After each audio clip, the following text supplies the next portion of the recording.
Good morning, scholars.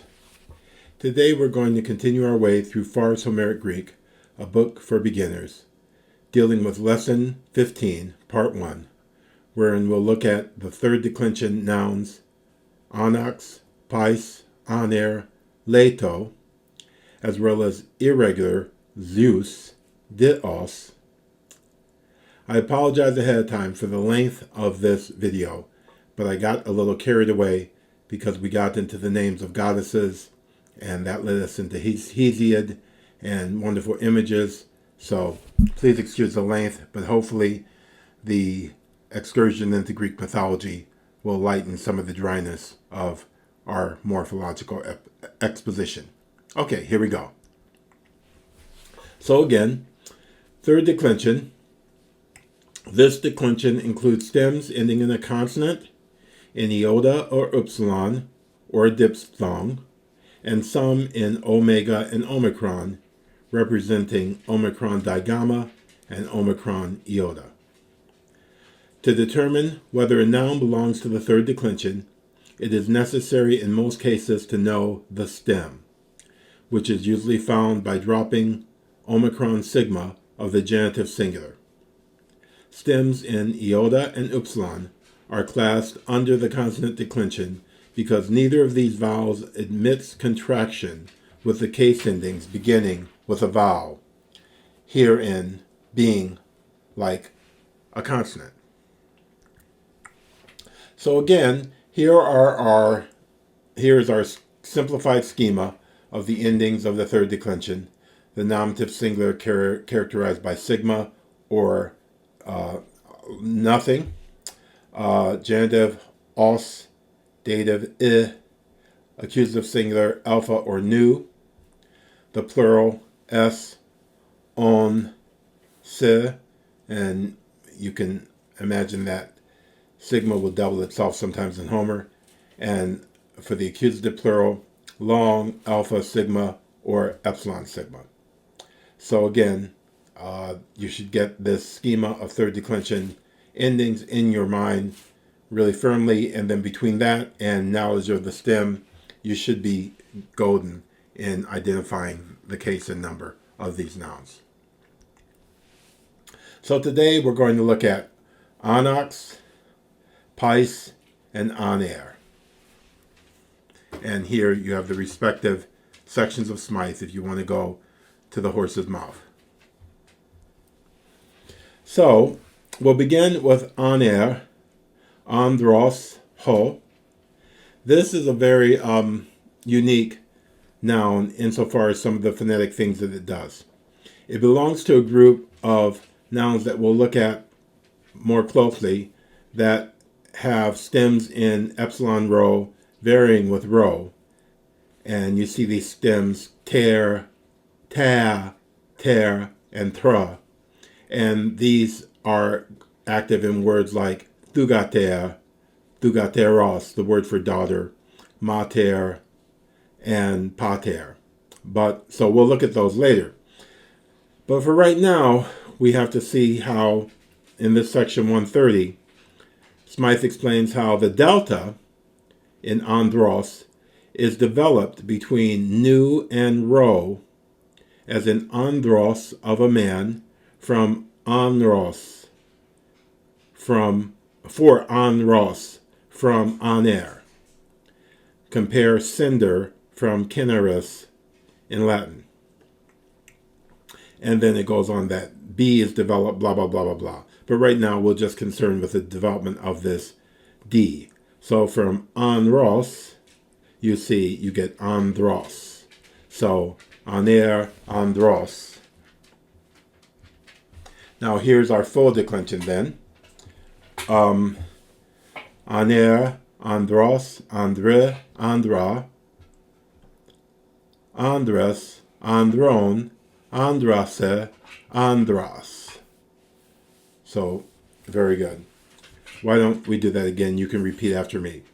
ἀνήρ, āndros, āndr, āndra, āndres, āndrôn, āndrase, āndras. Very good. And the vocative follows this rule from Smythe 248. The vocative of masculine and feminines is usually the pure stem. So here we have the vocative being ἀνήρ with an epsilon, that simplest, purest, weakest form of the stem. Actually, the weakest form, the weakest form of the stem. Very good. ἀνήρ. Oh, ἀνήρ. Oh, man. Now, next we have ἀναξ, ἀνακτ-ος, and this noun demonstrates an important rule in the formation of the nominative. So we look at Smythe 241. Masculine and feminine stems not ending in nu, rho, sigma, or ont, omicron, nu, tau. Stems not ending in those letters add sigma. So we see, under C, a palato, ka, ga, or ka, or kappa tau, plus sigma becomes xi, xi.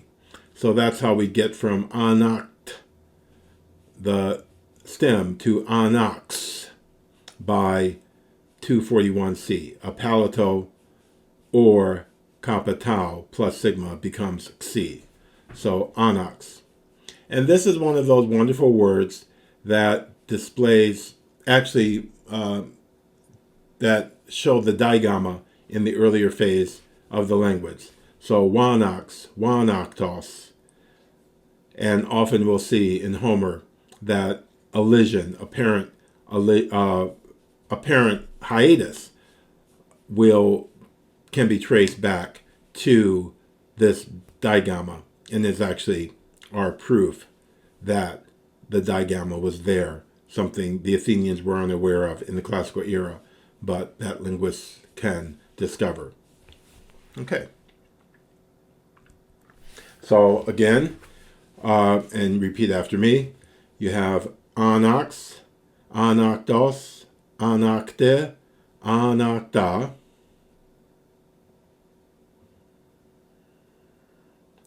ἀνάκτες, ἀνάκτον, ἀνάξεν, ἀνάκτας.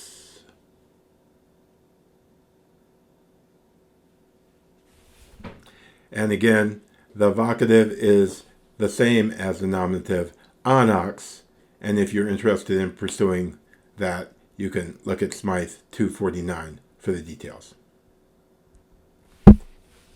Okay, our next important word is παῖς, παιδ-ός, and again, we go to Smythe 241, but subsection B. Adento, tau, delta, theta, plus S becomes double sigma, which is reduced to a single sigma. So here again, we have the masculines and feminines that add S, and the delta of the stem has been reduced to, or changed to sigma after, by way of double sigma. So that's 241b. Okay, παῖς, παιδ-ός. So here's our declension of παῖς, παιδ-ός, and again, repeat after me. παῖς, παιδ-ός, παιδε, παιδα, παιδες, παιδον, παῖσε, παιδας.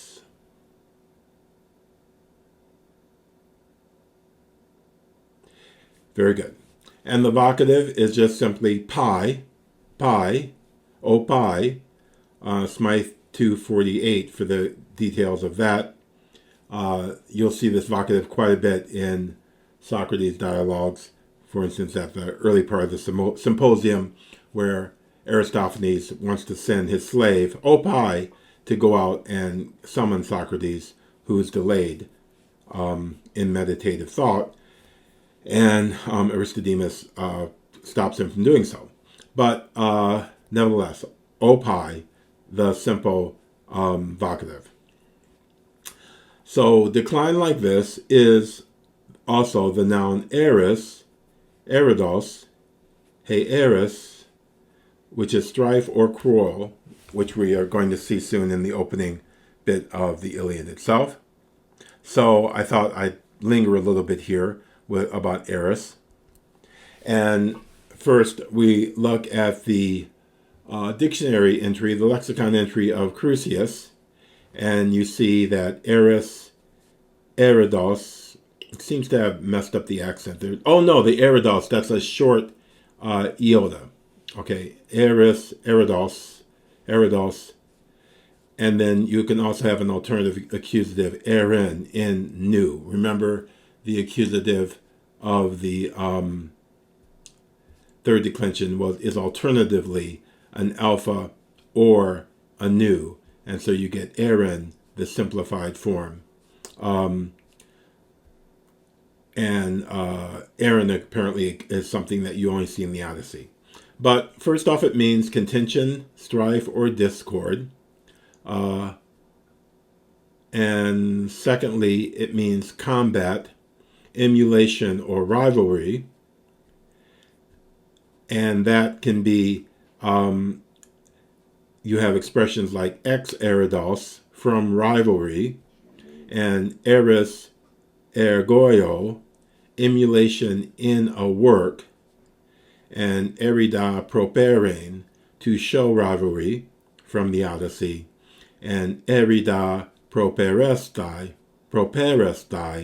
teni a ethlon, to propose a combat to any man.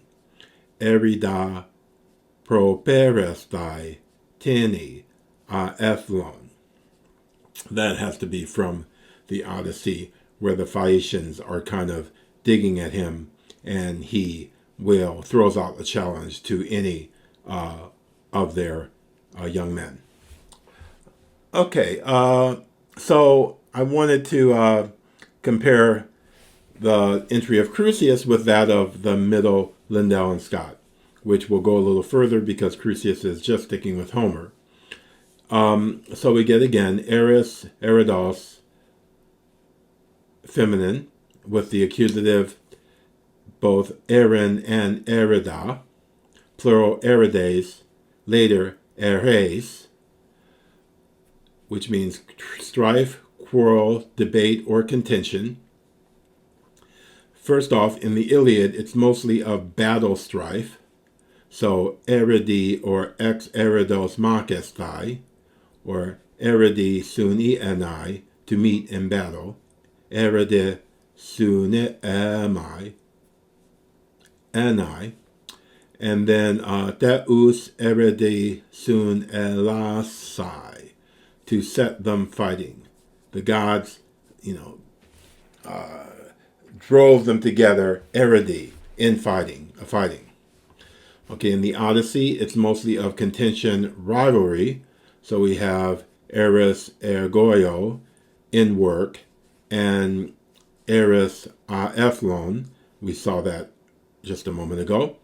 And later, it's used much like agon for contest. So you have erin ekein ampi musike from Herodotus, to have a contest, a musical contest. Erin ekein ampi musike. And from Aeschylus, eris agathon, a zeal for good. Then later, after Homer, in Herodotus and in Attic, it can mean of political or domestic strife, discord, quarrel, wrangling, disputation. And as a proper noun, Eris is a goddess who excites to war, sister and companion of Ares. And that's in the Iliad.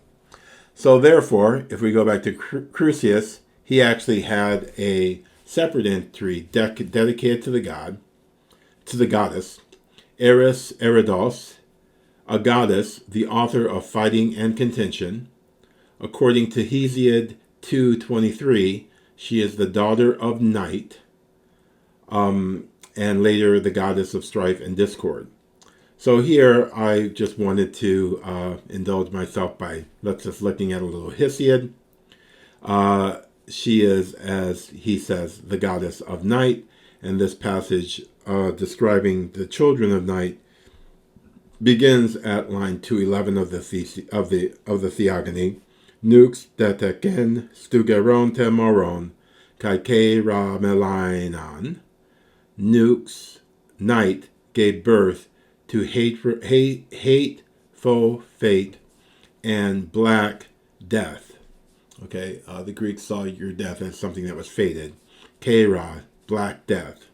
And then Hesiod goes on to give the numerous other children of night that we'll see in a second. And then finally he says, Tikta dekai nemesen pema ne toi se brotoisen.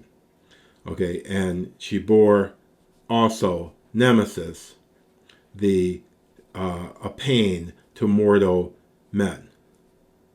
And so Nemesis is obviously identified with Eris, unless I've made a mistake here, or maybe the line numbers are a little different. I'll have to double check that. I may have made a mistake. I'm surprised it's not Eris. I didn't look at this more closely. I apologize. But anyways, a little look at Hesiod. Hesiod's absolutely wonderful. Herodotus says of Homer and Hesiod that they are the two authors that taught the Greeks about their gods. So a very important pair of authors. Now, here's a wonderful image, the first image of Eris from an Athenian plate. This is, as it says here, the earliest known depiction of the goddess Eris, originating from an Attic plate, circa 575 to 525 BC. Eris is the Greek goddess of chaos, strife, and discord. Her name is the equivalent of Latin discordia, which means discord. The most famous tale of Eris recounts her initiating the Trojan War by causing the judgment of Paris. Okay? So, and we'll show an image of the judgment of Paris in a second, but I wanted to look more deeply at Hesiod, the wonderful edition of Caldwell. In his introduction, he explains gives you the bigger context.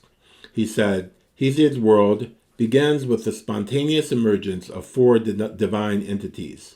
These four, Chaos, Gaia or Earth, Tartarus, the darkness of the underworld, and Eros, love, simply appear without any source or parents, and all the other gods are ultimately descended from either Chaos or Gaia, the first two gods. The family of Chaos is smaller in extent and importance, and is made up chiefly of the fatherless personifications born to Chaos's daughter, Nyx, or Nyx's daughter, Eris. Hesiod's major concern is the family of Gaia, not only because it eventually includes everyone and everything else, but especially because it is her children and grandchildren whose couplings and battles will decide the question of divine rule in the universe. Uranos, her son and husband, the son and husband of Gaia, is the first sky god to rule the world. His son, Kronos, is the second, and Kronos' son, Zeus, is the third, greatest, and last. Okay, so there's a little peek into Hesiod's placement of Eris. And this is one of the wonderful charts that Caldwell supplies, and we see the numerous children of both Nyx, night, and Eris, discord. So the children of night include doom, dreams, destinies, discord, blame, love, old age, death, the fates, retribution, sleep, pain, deceit.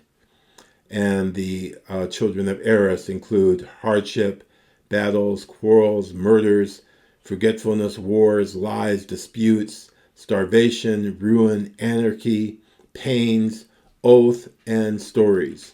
And I was somewhat perplexed teaching Greek myth at one point why oath would be under the children of Eris, but it is just the fact that when you made an oath in Greece, you made the oath against something bad happening to you. So, if I don't do this, blah, blah, blah, blah, blah, may my hair fall out. So it's that aspect of the oath that makes it a bad thing, that it carries the possibility of some type of ruin if you do not fulfill it.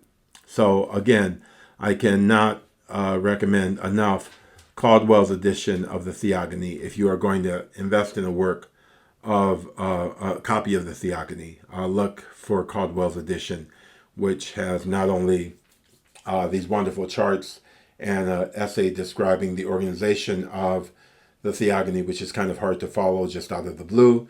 He also has a wonderful essay that treats the relation of these Greek genealogies to the Near Eastern ones,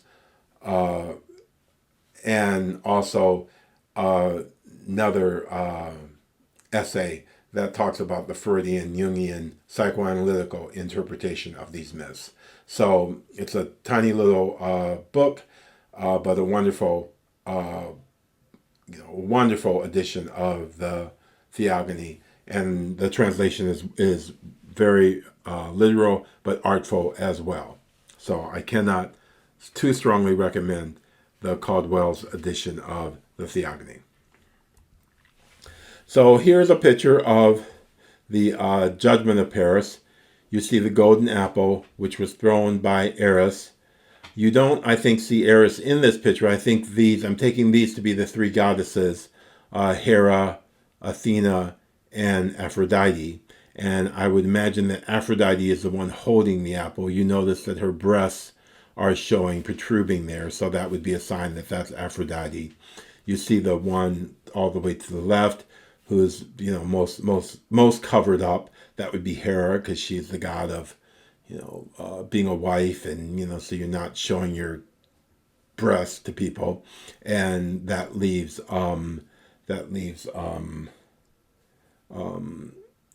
Athena in the middle, and I'm not sure. That's just a long staff. I'm not sure if there's any real insignia of Athena to identify her as such, but still.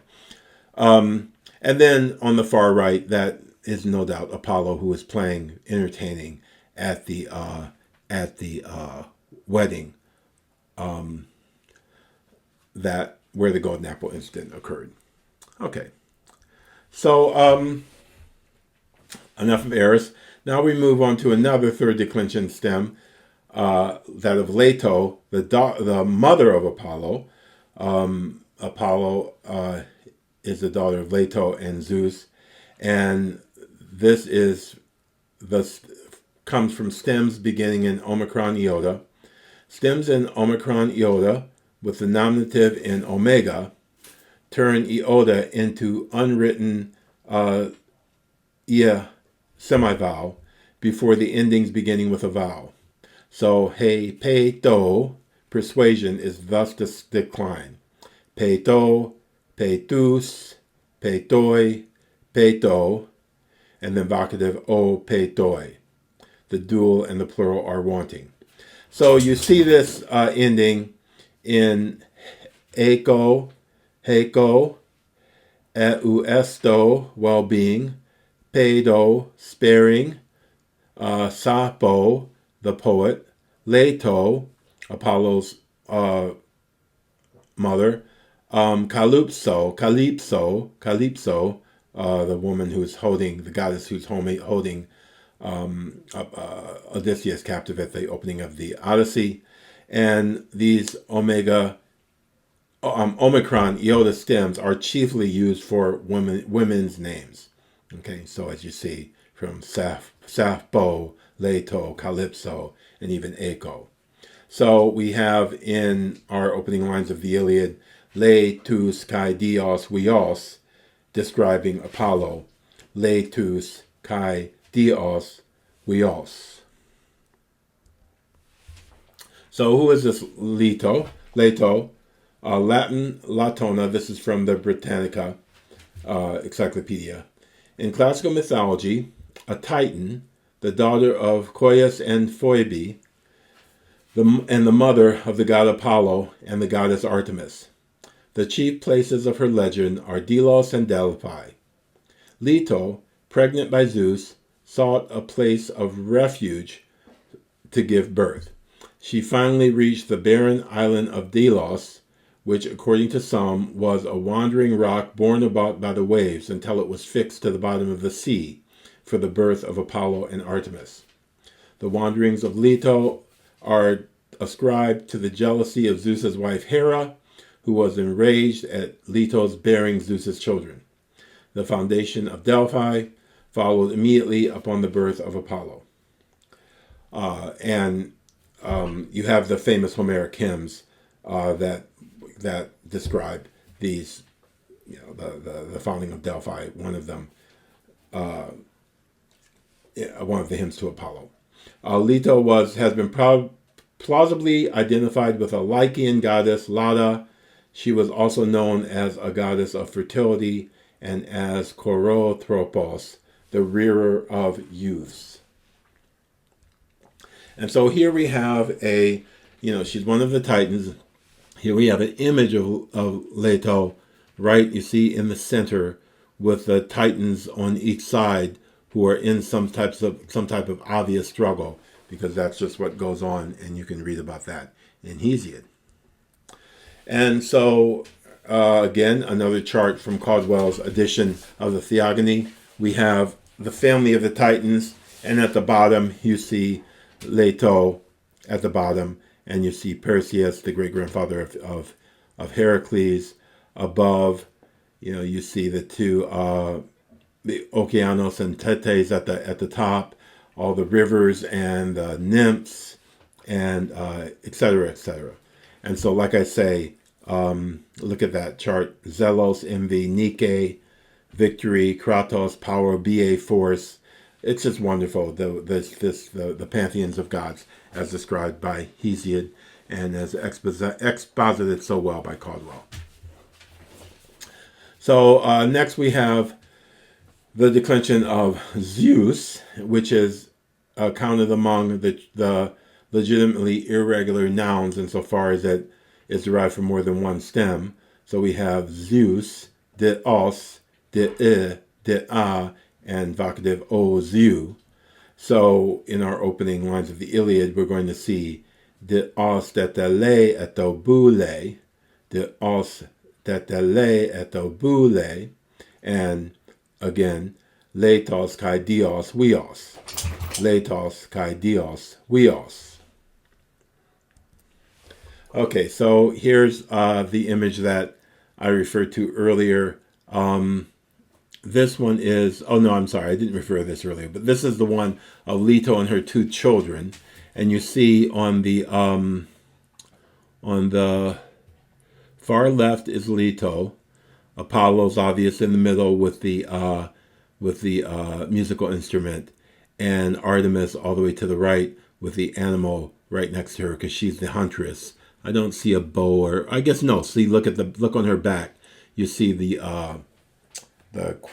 where she holds her arrows. You see that instrument. So there's always these little clues that tells you who's who. Again, Leto's breast is showing, so that's her motherhood shining forth. But the iconography of these Greek vases and stuff is absolutely wonderful. Okay, so that's the end of this first part of lesson 15. I encourage you to keep working hard, and I'll be back with you soon. Be well. Bye-bye.